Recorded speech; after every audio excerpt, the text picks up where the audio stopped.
Sir मैं गवाही देना चाहता हूँ और जी सर कुछ पूछना चाहता हूँ। जी। जी सर, मैंने आप जब से आपका टीचिंग सुना हूँ मैं बहुत ब्लेसिंग हुआ हूँ। प्रभु का धन्यवाद है कि आज वाह जैसे लोगों को सर वाह। मिलाया है। जी जी जी जी। जी जी।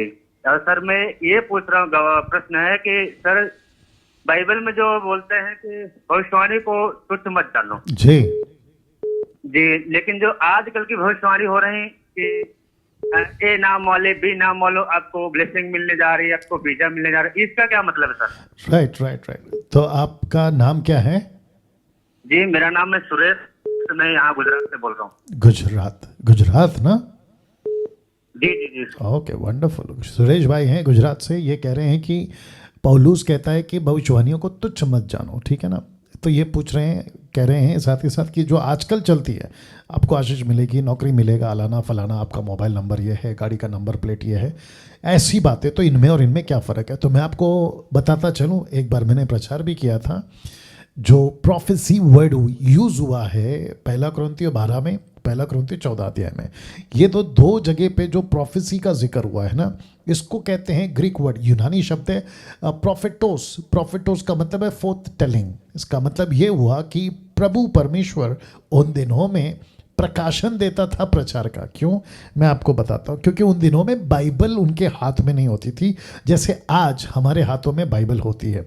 उत्पत्ति से प्रकाशित वाक्य तक की 66 की बाइबल किताब, बुक, जिसको ग्रीक वर्ड है बिबलिया, जिसका मतलब होता है बुक्स, ठीक है ना? ये आज हमारे पास में। और ये भी बताता चलूँ, क्योंकि करीना कपूर को लेके बाइबल का बातों को लेके वर्ड यूज़ हुआ है, उसको लेके भी मसीह मार्केट में मैटर थोड़ा सा चल रहा है इसको लेके। बट मैं आप सभी को बताना चाहता हूँ कि 16वीं सदी के पहले इंग्लिश वर्ड बाइबल, BIBLE, नहीं था। वो था नबियों की किताबें।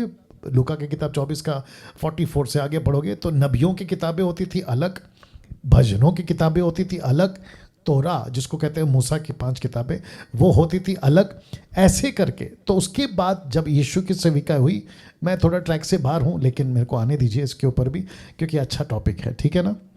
और भाई साहब आप भी बने रहे। तो ऐसे होता था। लेकिन 6th सेंचुरी में, 6वीं सदी में, कंप्लीट बाइबल, जिसको कहते हैं ना जेनेसिस टू रेवलेशन, लोगों के हाथ में एक साथ पहुंची। फिर उसके बाद तो 16वीं सदी के बाद तो पूरी दुनिया में, मैं समझता हूँ विलियम कैरी साहब भारत में आए थे, उसके बाद तो मैं समझता हूँ कि 40 से भी ज़्यादा भाषाओं में तर्जुमा ऑलरेडी उन्होंने करके दे दिया था।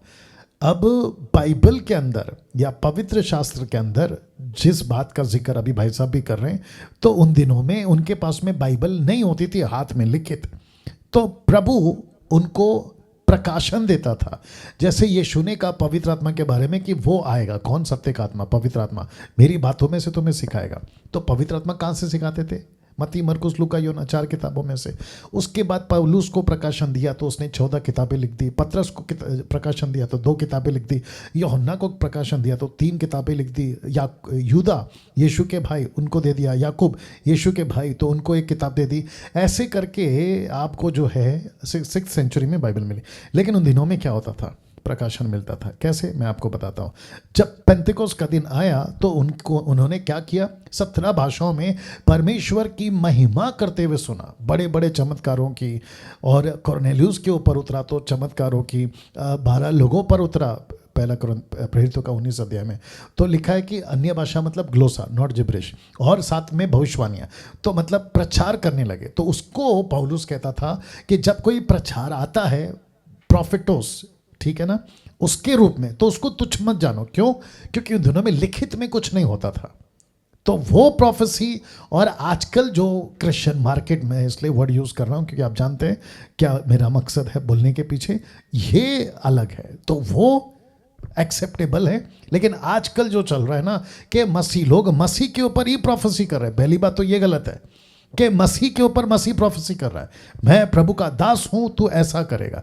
मैं 20 साल ये तमाशा बहुत देख चुका हूं, होता कुछ नहीं है। एक व्यक्ति जिसका प्रभु के साथ रिश्ता है, दास हो, दासी हो, लड़का हो, लड़की हो, पुरुष हो, स्त्री हो, उससे डायरेक्ट प्रभु बात करे, ना कि 3rd पर्सन, जिसको मैं मेरी भाषा में एजेंट कहता हूँ। एजेंट की जरूरत नहीं है। आई होप सुरेश भाई आप समझ गए। जी जी जी जी। या तो दोनों अलग है सर। जी जी सर। या, आजकल के ऐसा ही हो रहा है कि ए ना मौले बी ना मौले, आपको ये मिल रहा है वो मिल रहा है, यही सब आज चल रहा है। जी बिल्कुल सही कहा आपने, बिल्कुल सही कहा।